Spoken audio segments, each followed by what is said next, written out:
A graça e a paz do Senhor Jesus, irmãos. Quero agradecer a Deus por este mais um privilégio, mais uma oportunidade que Ele está concedendo de eu poder falar.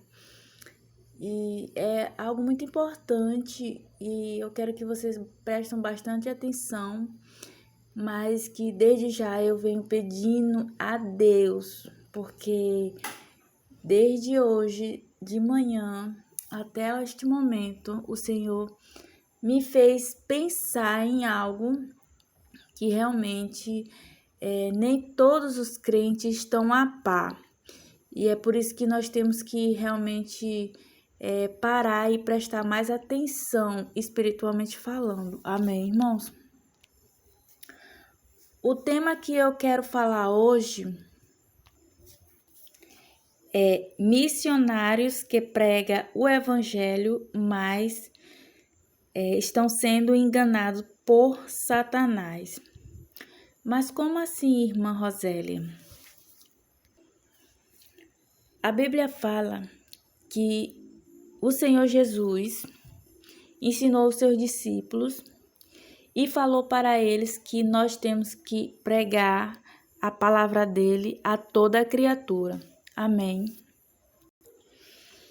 Desde os tempos primitivos, depois da ascensão do Senhor Jesus, os discípulos, sim, receberam o poder do Espírito Santo que veio do céu e foram cheios para o quê?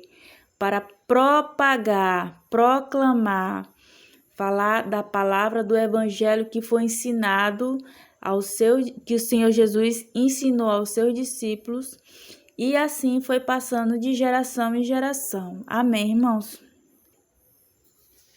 Então, passando de geração em geração, chegamos até os dias de hoje. Meus irmãos, eu não quero dizer que todos os missionários estão sendo enganados por Satanás. Não é isso que está acontecendo. Mas muitos, pregam a palavra, mas não está vivendo o verdadeiro evangelho. Então, isso é muito perigoso para os crentes que já têm muito tempo na caminhada e também para os novos convertidos. E se nós não buscarmos para que possamos entender o que o Senhor fala, a gente pode ser enganado pelo nosso adversário. A Bíblia diz, lá no livro de Mateus, capítulo 25, versículo 32, que diz assim, eu vou ler o 31. Aqui fala assim, o fim do sermão profético, a vinda eterna e o castigo eterno. A vida eterna e o castigo eterno. O versículo 31 diz, e quando o Filho do Homem vier em sua glória e todos os anjos com ele, então se assentará no trono da sua glória. Agora presta bem atenção no versículo 32. E todas as nações que ele está falando, somos nós, crentes, o povo dele. E todas as nações serão reunidas diante dele, e apartará uns dos outros, como o pastor aparta dos bodes as ovelhas. Então, aí é que está o perigo do crente missionário que deixa o pai e a mãe para viajar, pregar a palavra, porque é verdade, o Senhor Jesus quer que a gente pregue a palavra, mas não só prega, mas vive a palavra. E pregar a palavra superficialmente não é o suficiente, mas pregar a palavra de uma forma lúdica, clara, daquilo que o Senhor quer que a gente entendamos e sendo ouvinte, mas operante. Porque Ele quer que a gente, quanto mais renunciamos, nos arrependemos e entendemos que não agrada ao Senhor, não agrada ao Senhor. Eu estou pecando e não estou agradando ao Senhor o que eu estou fazendo. Então eu tenho que me arrepender. Então por isso que tem muitos crentes fofoqueiros, muitos crentes contendeiros, muitos crentes beberrões, muitos crentes feiticeiros, muitos crentes mentirosos, mas não vive a palavra do Senhor. A pessoa se esforça a viver a palavra do Senhor. Isso é o que eu estou citando, alguns trechos, o que a palavra do Senhor fala que não se agrada. Mas tem muito mais que o Senhor não se agrada, como a forma de se vestir, não mudando a natureza do seu corpo que Deus criou em você, que Ele não quer que nós mudamos, né?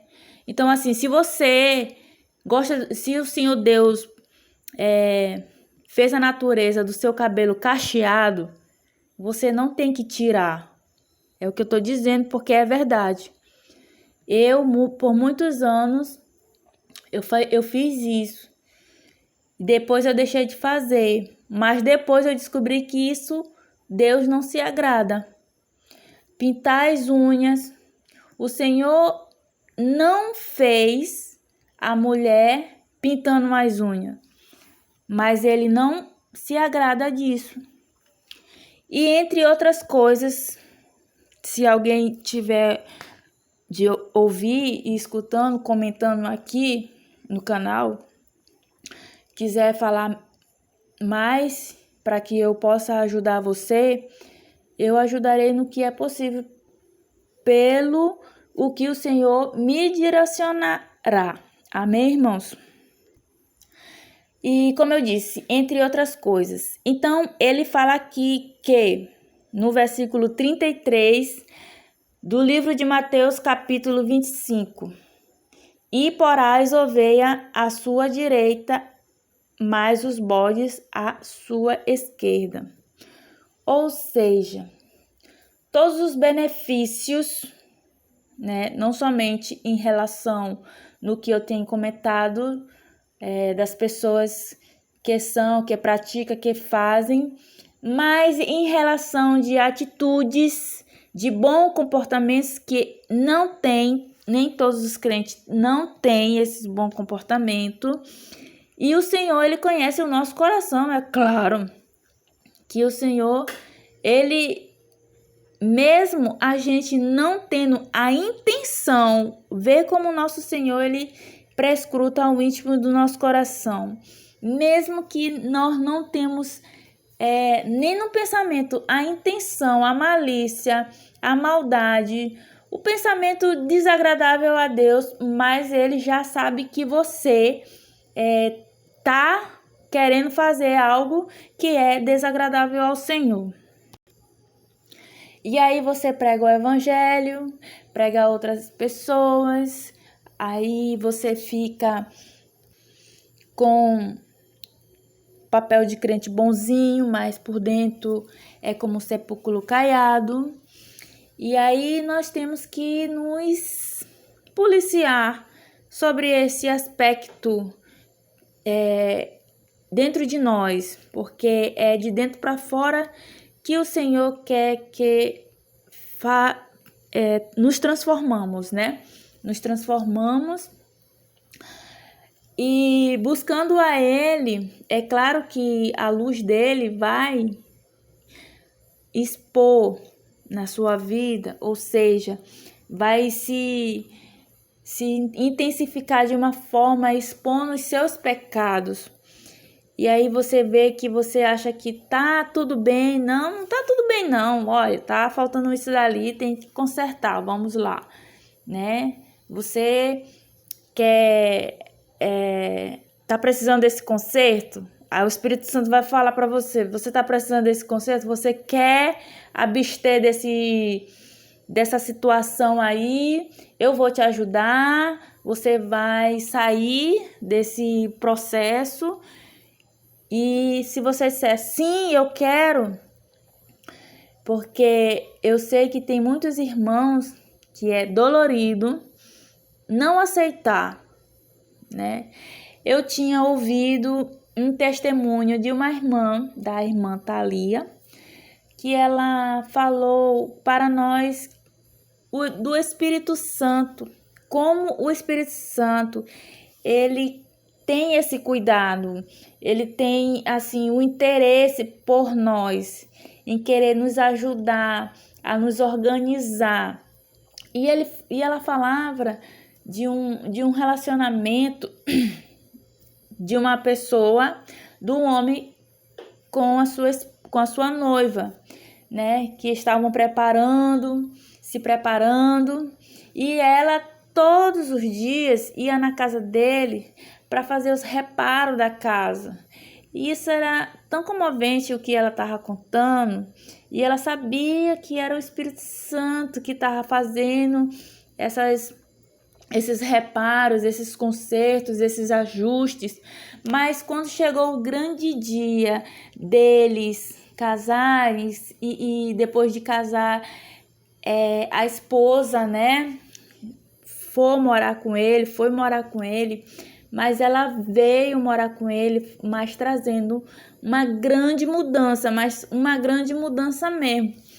E quando chegou, né, os dois juntos morando lá, ela disse, olha, isso aqui não me agrada, isso aqui não me agrada. E eu ouvindo o que ela falando, né, e o marido disse, uma coisa que ele gostava bastante, mas ele não queria se abster, não queria se desapegar. E isso entristeceu a esposa. E se entristeceu que acabou indo embora. E depois ele sentiu uma falta muito, muito grande por ela. E eles tentando falar e conversar e isso, até chegar num acordo, e depois ele cedeu, porque ele viu que sem a esposa era um vazio muito grande na vida dele. Então a esposa se referia ao Espírito Santo e o marido se referia à igreja. É o que eu estou tentando explicar aqui para vocês, irmãos. Amém, irmãos? Então, assim, vamos pedir ajuda ao Senhor. Se realmente o Espírito Santo habita dentro de mim, mostra-me, Senhor, o Espírito Santo habitando dentro de mim, para que eu não venha a ser enganada por Satanás, para que eu não venha a ser o bode quando eu estiver à esquerda, diante do Senhor, porque quem estiver diante do Senhor naquele grande dia, né? Naquele grande dia que for diante do Senhor e ser o bode estando na esquerda, meu Jesus, eu não quero ser o bode não, vice? Eu quero ser a ovelha do Senhor. E é por isso que para nós a gente tá aqui na terra, a carne quer sempre desejar as coisas mundanas, as coisas que é pecaminosa diante do Senhor. E o Espírito Santo, ele quer te ajudar a te desejar o céu, as coisas celestiais. Ele quer fazer você ter o desejo de ler a palavra, de louvar, de aprender a amar, de ser paciente, de ser manso, de ter um temperamento quando alguém quer brigar com você, que quer fazer algo de ruim com você. Ele quer que você tenha a palavra de sabedoria quando souber falar. É difícil para nós, né? Mas não é impossível para Deus quando nós pedimos. A dura realidade que o cristão não tendo uma percepção espiritual dessa biblioteca que é a palavra do Senhor, do que o Senhor nos fala, ele acaba se perdendo. Acaba se perdendo. Então a gente tem que ter essa percepção, esse entendimento espiritual. Abre os nossos olhos, Senhor Jesus. Espírito Santo, revela para que possamos entender o que o Senhor fala na sua palavra. Eu espero, irmãos, que eu tenha ajudado a entender vocês. E dou graças a Deus por este privilégio. Eu não sou perfeita, eu sou também falha, eu peco, eu posso estar em pecado, o Senhor sabe, mas eu estou aqui me esforçando, porque eu não quero que Satanás venha vencer, né? O mal vencer e a alma ser perdida, né? Então, a alma é preciosa para o Senhor. Cada um de nós somos preciosa para o Senhor. Amém, irmãos? Obrigado pela atenção de vocês. Quero que vocês deixem o seu like. Amém? E até o próximo vídeo. Deus abençoe todos vocês.